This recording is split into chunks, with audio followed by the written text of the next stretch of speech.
This card features a technique called Joseph's coat. If you've been stamping for a long time, you will know this technique. It's an oldie but a goodie, and I thought it would be a beautiful technique to use with our Night of Flight stamp set. This is a two-step stamp set, and it's a host-only stamp set. So when you place an order of a minimum of $200 or more, you can choose this stamp set is one of your rewards, which has a discounted price, and I just think it's a really, really cool stamp set. I'm also pulling in the Gorgeously Made because I can't stop using this stamp set. I am using it on so many cards, and I honestly had no idea when I purchased it. I mean, I knew I loved it, especially with the type and everything on it, but my goodness, this and the dies, I am using it just tons and tons. If you guys remember, what was that stamp set? Gorgeously Grunge, maybe? And there was another one that had different background stamps. It was a go-to stamp set for just so many card designs. So this is kind of reminding me of that set that I use all the time on cards. Okay, let me show you the card. This is the card. I made vellum butterflies or moths to go on top of the Joseph's technique.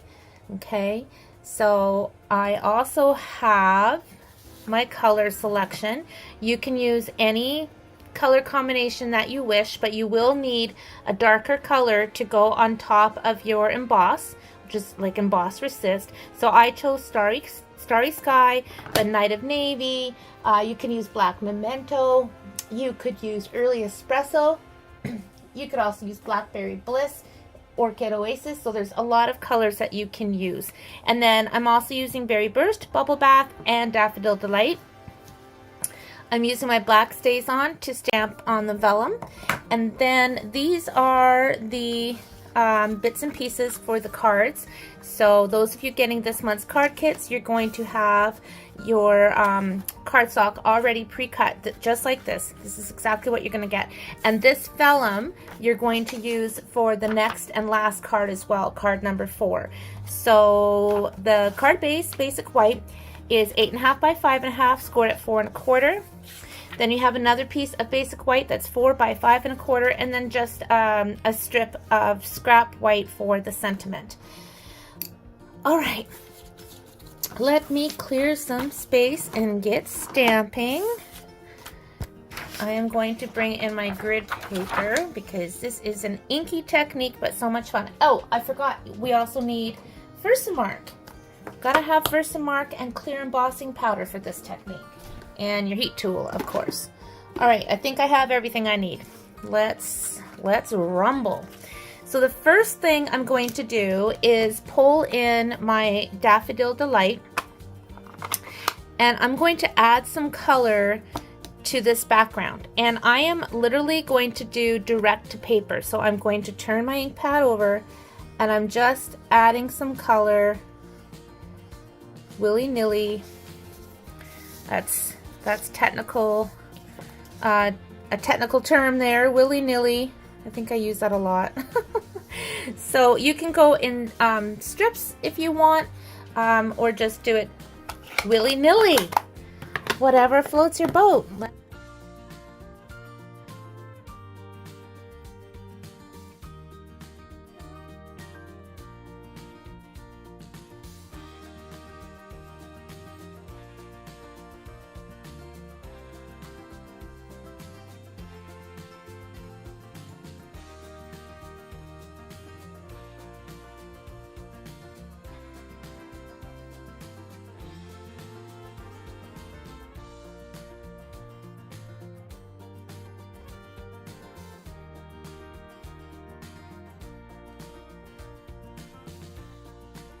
My abstract art for the day. Now I'm going to pull in my StazOn, and I'm going to stamp this image right on top of this. Going a little bit crooked. You do know by now that if anybody receives a card that says stamped by Tina and there's nothing crooked on it, it's forgery. It's not really one of my cards because all my cards have something crooked on it. I think that's just my signature style. I've just had to accept it. Okay, that's all I'm doing. Now, if you are not familiar with this technique and you are wondering how in the world is that going to turn into a pretty card, well, there's magic in this technique, this Joseph's coat. Absolute magic. Now, what you want is a solid image, okay? So I have this image here. You want to use a solid image to stamp on top of this. And I should get my embossing buddy first. Our ink, of course, does dry really quickly. So this ink is all dry. I'm just going all over. Okay. Grab my Versamark. This is my YouTube only Versamark ink pad because my other ink pads are pretty scary looking. So I'm just going to stamp it randomly, and I know it's going to be hard to see on the camera where I'm stamping, but I'm just doing a few first, and then I'm going to put on my clear powder and emboss it so I can actually see where all my images are before I stamp anything else. Oh my goodness, I forgot to stamp my butterflies. So you should probably stamp your moths, your butterflies first. Hopefully I still got some room on here for them. So I'm going to go ahead and emboss this first and see what we get.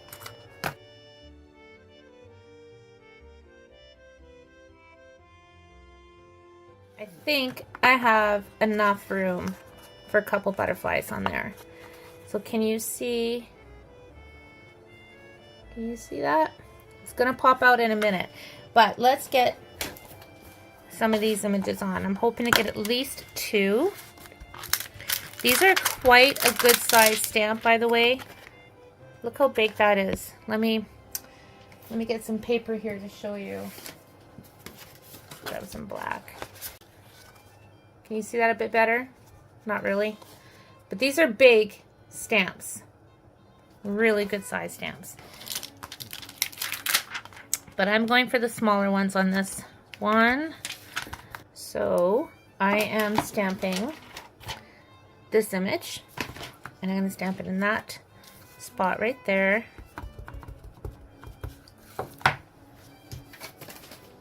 And again, because it's a photopolymer, I like to use my piercing mat underneath, and look at that. Oh my goodness, it is just going to fit.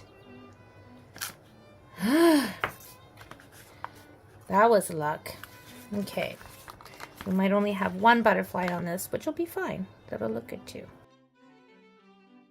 Now, using the same butterfly, I'm going to turn it over so that this is the side that I just used. I'm going to turn it over to get the solid image. I'm going to ink it up and stamp it right on top where I just stamped. Now, you can do this instead of doing what I just did a second ago, where I stamped the outline first and then the solid. I did that on my first card, but I want to show you the difference if you use both sides of the stamp for this technique. So you're still going to get some of the lines from the detail of that stamp come through that solid image. You're not going to get a lot. So ordinarily, like on my first card, I just used the solid image. I didn't use the first one, but I always like to kind of show you the differences so you can decide what you want to do when you make your card.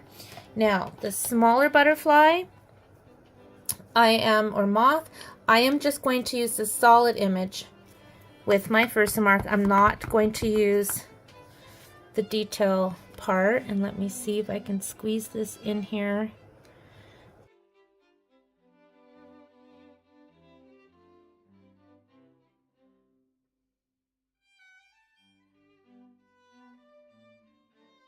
Alright guys, now it's time for the magic. I should mention this technique, you can add color to your base. so many different ways. And I have done some different videos where I show how I use my blending brushes to add the ink. You can use your chalks. You can use watercolor. You can use your watercolor pencils. You can use your markers. You can take your Stampin' Blends and go back and forth with your Stampin' Blend markers to create your background and then stamp and emboss. So how you choose to add your ink or your color on your backgrounds, completely up to you. You're going to get such a great card regardless of how you do it. But here we go. Let's just jump in so you can see what this looks like. Starry sky. So I'm holding my ink pad on each end and I'm going to tilt it, so I'm just basically using the edge of my ink pad. Okay, so I'm kind of tilting it up a little bit. Kind of hard to see in the camera, but I'm kind of tilting it like that. Okay, so I'm just going to swipe it across. And this is where you're going to want to have your paper towel handy. I'm going to turn it down. You really want to get that ink saturated, and it's going to saturate into the paper that does not have any of that clear embossing. All of the ink is sitting on top of that clear embossing, and that's what is known as emboss resist. Okay, I think that's good. Okay, that's what it looks like right now. But what I'm going to do is take my water spritzer, spritz a bit of water onto my paper towel, and remove the ink that is sitting on top of that clear embossing. Look at that. And then all of the colors underneath that we put on will pop through.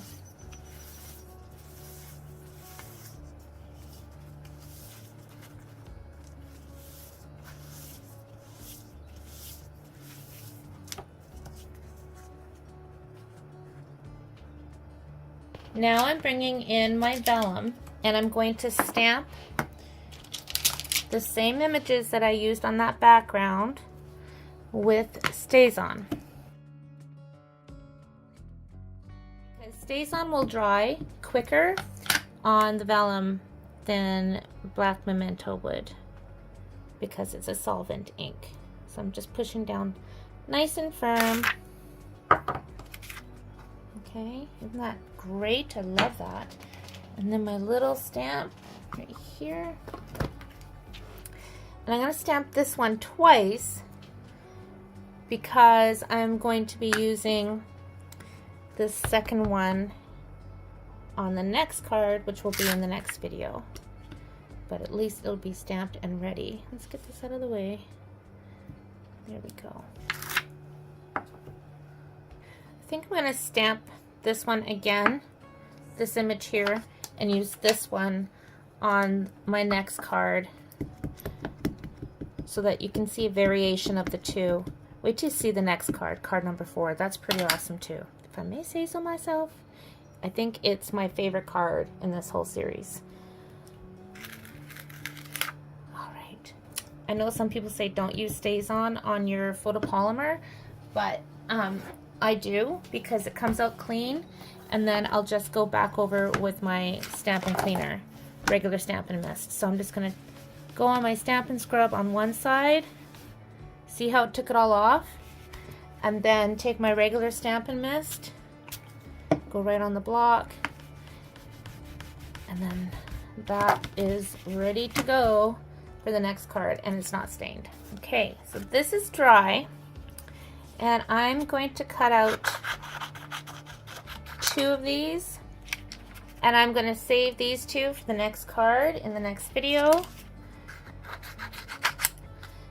And just fussy cut these out. I'm not even going to color these. I'm just going to leave them as they are, because the color on that background we just made with the Joseph's coat and the embossing is what's going to pop up behind these butterflies.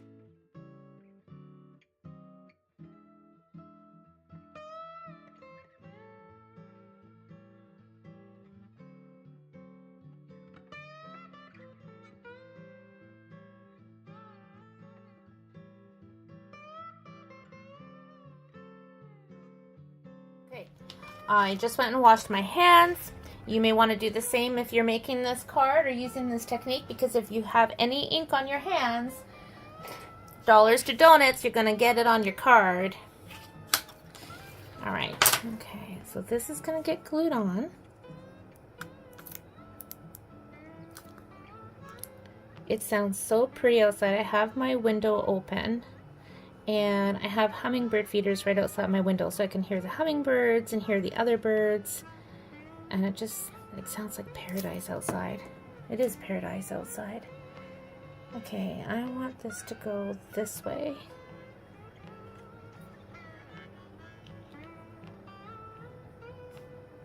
This is a really fun technique when you start experimenting with using different colors behind your clear embossing and the different stamps. It's really cool. All right, here's one, and here's two, and I am actually going to curl these with my bone folder. So I'm curling the wings up just a bit. They'll flatten down a little bit if you're going to pop them in the mail, but still, they're pretty cool. All right, so this is the top side. This is the side with the ink. This is the side, the behind side, so it's a little bit duller. So I'm going to take my glue and put it just on the body of the butterfly, because your glue will show through the vellum, right? But I'm going to put rhinestones on that, so you're not even going to see it. So when you put this guy on here like so, see? It looks super neat. And then we'll do the same with this one.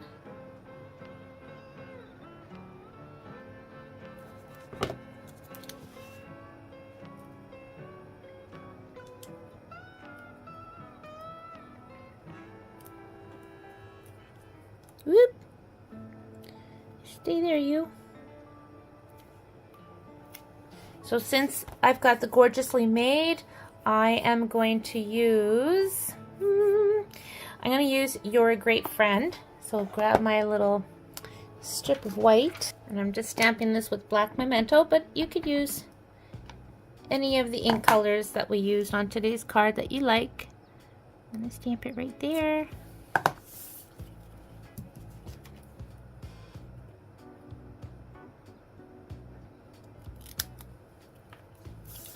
Alright, now I have to figure out, actually let's just trim this up a bit, but I have to figure out where I want to put this and whether I want to flag both ends or one end or none of them. We shall figure it out together. I think I'm going to put it here, down in this corner, so I'm going to trim that off like that. Trim this up a teeny little bit. Remember, this doesn't have to be perfect. It is a homemade card after all. And I'm just going to flag this.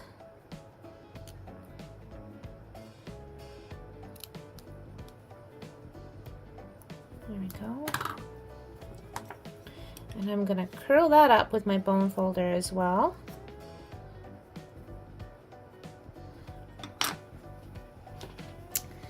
Gonna put a little bit of glue here and a little bit of glue.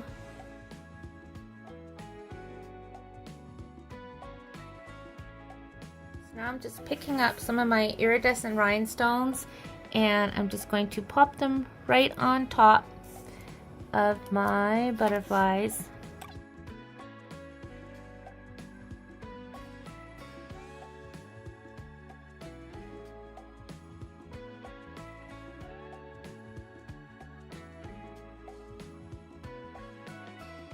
Let me show you the first one that I did, and I just put the happy birthday. I was smart and stamped these images first and then added the leaves, so I knew how to space them a little bit better, but this one still turned out well, and you can see I used a different image here. So really, really pretty, and that just kind of pops through the vellum. and it looks really pretty. I hope you enjoyed today's card demonstration. Again, this is card number 3 from my July 23 Customer Appreciation Card class, which means everybody, including all of you, gets the PDF tutorials and the video demonstrations for all 4 cards free. I love sharing inspiration with you guys, and to all of you who place orders with me this month, you will get the card kits with the pre-cut supplies to create your cards at home. So I will be back tomorrow with card number 4, the last card in this series, and it's a really fun watercoloring technique using our watercolor cardstock and the same Night of Flight stamp set. So I hope you'll come back for that, and I hope you have a wonderful day. Take care. I appreciate you, and happy stamping.